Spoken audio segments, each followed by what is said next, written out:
কথায় আছে না, দাগ থেকে যদি ভালো কিছু হয় তাহলে দাগই ভালো। আর আমার ক্ষেত্রে হচ্ছে ভুল থেকে যদি কিছু নতুন কিছু পাওয়া যায় তাহলে তো ভুলই ভালো। তো আমার সাথে কি ভুল হলো সেটা এই ভিডিওতে আপনারা দেখতে পাবেন। আসসালামু আলাইকুম অ্যান্ড হ্যালো এভরিওয়ান, কি অবস্থা সবার, কেমন আছেন? আশা করছি সবাই অনেক অনেক ভালো আছেন। আমি আলহামদুলিল্লাহ ভালো আছি। ওই দিন সকালবেলা হচ্ছে বৃষ্টি হয়েছিল, তো ভাবলাম হচ্ছে গরমটা হয়তো একটু কম পড়বে, এই জন্য হচ্ছে এই যে কালো কালারের ড্রেস পরেছিলাম, মানে কালো হিজাব পরেছিলাম। কিন্তু এই ডিসিশনটা যে আমার কি পরিমাণ ভুল ছিল সেটা আমি ব্যাক করার সময় বুঝতে পারছি। আর ওই দিন হচ্ছে সারা দিন বাইরে থাকার কারণে, মানে শপিংয়ের দিন, যেদিন শপিং করেছি ওই দিন বাসায় আসার পর দেখলাম আমার এই অবস্থা, ঠোঁট পুরো ফুলে গেছে ব্যথায়। তো যাই হোক, ভাবলাম যেহেতু লিপস্টিক বা কিছু পরতে পারবো না আর ফেসেও তেমন কিছু দিতে ইচ্ছে করতেছিল না, তাই চিন্তা করলাম যে মাস্কটা পরে নেই, তাতে ধুলাবালিটাও কম লাগবে ওই জায়গাটাতে। কারণ খুব বাজে অবস্থা ছিল আমার 2-3 দিন, ওইখানটা প্রচুর ব্যথা ছিল। তো পরে যে মাস্ক পরে নিলাম, বের হয়ে পড়লাম। এখানে দেখাচ্ছিলাম যে ওই দিন যে নিউ মার্কেট থেকে যে জুতা কিনেছিলাম এটা। আর খেয়াল করে দেখলাম আগের দিন ড্রেস পরেছিলাম কালো আর হিজাব পরেছিলাম অলিভ, আর এই দিন ড্রেস পরেছিলাম অলিভ আর হিজাব পরেছিলাম ব্ল্যাক। আর বের হয়ে দেখি মাশাআল্লাহ কি পরিমাণ যে গরম ছিল যা বলার বাহিরে। তো চলেন এবার বলি আমার ভুলটা কী ছিল। আমি ড্রেস আপ থেকে যে ড্রেসটা নিয়েছিলাম ওটা স্টিচ ড্রেস ছিল। আমি হচ্ছে বাসায় গিয়ে যখন ট্রায়াল দিই তখন দেখলাম যে একটু টাইট হয়, কিন্তু আমি একটু লুজ ফিটিং ড্রেস পরি, এই জন্য হচ্ছে ওটা একটু চেঞ্জ করার দরকার ছিল। তো পরে এখানে আবার চলে আসছি এক্সচেঞ্জ করার জন্য। আসার পরে অনেক ড্রেস দেখার পর অনেক বহুত কষ্টে, মানে আমি তো খুব কনফিউশনে থাকি, তো বহুত কষ্টে একটা আনস্টিচ ড্রেস হচ্ছে চুজ করা হয়েছে, তো ওটা নিলাম। এরপরে হচ্ছে এখান থেকে খাঁটি নারকেল তেল নিয়েছি। তো পরে এখানে হচ্ছে শপিং শেষ করে পরে দোতলায় নামলাম। প্লাজা এয়ারের দোতলায় সুন্দর একটা বসার জায়গা আছে, মানে নাস্তা করার হালকা পাতলা। তো পরে এখানে এসে একটু বসলাম, কারণ অনেক গরম লাগতেছিল, বা তাই একটা হচ্ছে জুস অর্ডার করি এখান থেকে ঠান্ডা ঠান্ডা। তো পরে অর্ডার করে এখানে কিছুক্ষণ বসেছিলাম। তখন মাহিনকে কল দিচ্ছিলাম, কারণ আমি এইদিকে যখন আসি তখন মাহিনের সাথেই আসা হয়, তো ওকে হচ্ছে একটু কল দিচ্ছিলাম। তো ফোন তখন ধরেনি। তো এরপরে এই যে আমার জুসটা চলে আসলো, তরমুজের জুস, এটার দাম 120 টাকা নিয়েছে। তো ভাবলাম এটা এখানে বসে না খেয়ে এটা নিয়ে হাঁটা দিয়েছি, কারণ গরম লাগতেছিল ওখানে।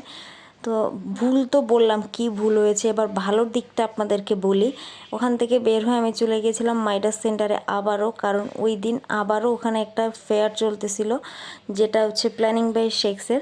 তো আমি এই অর্গানাইজারের হচ্ছে ফেয়ার করতাম, কিন্তু ওই দিন আর ফেয়ার আমি করিনি। ওই দিন আমি হচ্ছে কাস্টমার হিসেবে গিয়েছি।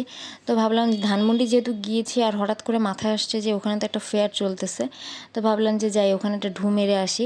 তো এই জন্যই বলেছিলাম যে ভুল থেকে যদি নতুন কিছু পাওয়া যায় তাহলে তো ভুলই ভালো, তাই না?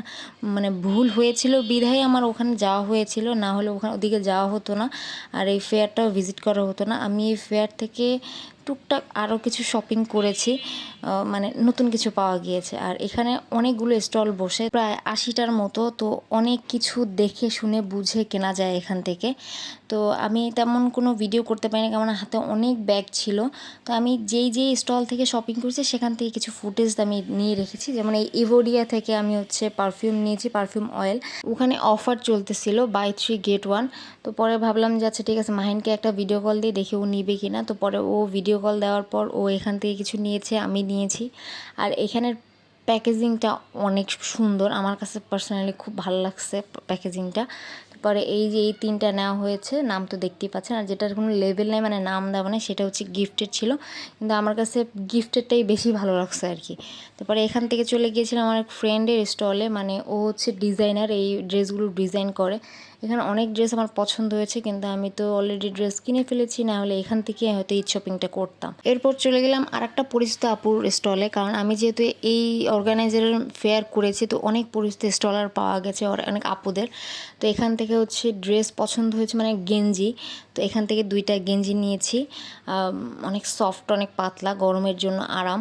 তো পরে এখান থেকে বের হয়ে চলে গেলাম অন্য সাইডে, যেটা 2 সাইডেই ছিল মেলাটা। তারপরে ফার্স্টেই ঢুকে দেখলাম আরেকটা ফ্রেন্ডের স্টল। অনেকেই হয়তো এই শপটার নাম জেনে থাকবেন, সেটা হচ্ছে ওয়াজিহা। অনলাইন অফলাইন দুইটাই আছে শপ। তো ওইটা হচ্ছে আমার ফ্রেন্ডের স্টল। আর এই সাইডে এসে দেখলাম অনেক স্টল আছে, কিন্তু বেশিরভাগই হচ্ছে ড্রেস ছিল। তারপর এখানে একটু ঘোরাঘুরি করে তারপর চলে গেলাম এই স্টলে। আসার পর মনে হলো আমার একটা ব্লেন্ডার কেনা দরকার, বিউটি ব্লেন্ডার। তারপর এখান থেকে ছোট্ট একটা বিউটি ব্লেন্ডার নিলাম। এরপর একটু ঘোরাঘুরি করে তারপর ওখান থেকে বের হয়ে গিয়েছিলাম। পরে হঠাৎ করে চোখে পড়লো যে 9 তলাতেও একটা হচ্ছে ফেয়ার চলতেছে, সেটা হচ্ছে SME ফেয়ার 2024। তারপর ভাবলাম যে এখান থেকেও একটু ঘুরি দিয়ে যাই, দেখি কি আছে। আমি ওখানে তেমন একটা বেশিক্ষণ সময় নিইনি, জাস্ট একটা ঘুরি দিয়ে তারপর চলে গিয়েছিলাম। এখানেও বেশিরভাগই হচ্ছে ড্রেস, জুয়েলারি, ব্যাগ এগুলো। তো পরে ওখান থেকে বের হয়ে আর কোথাও যাইনি, সোজা বাসায় চলে আসছিলাম। কিন্তু ওই দিন আসার সময় প্রায় 2.5 ঘন্টা লাগছে আমার বাসায় আসতে, এত পরিমাণ জ্যাম আর গরম ছিল। তো এই ছিল ওই দিনের আমার হচ্ছে ড্রেস এক্সচেঞ্জ করা আর হচ্ছে মেলা থেকে টুকটাক শপিং করার ভিডিও। তো এবার ঈদে কী কী শপিং করলাম সেটা নয় একবারে আপনাদের সাথে একটা ভিডিওতে শেয়ার করে দিব ইনশাল্লাহ।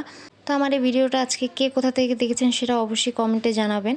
তো আজকে ভিডিওটা এই পর্যন্ত, নেক্সট কোনো ভিডিওতে দেখা হয়ে যাবে। ততদিন পর্যন্ত ভালো থাকবেন, সুস্থ থাকবেন, আল্লাহ হাফেজ।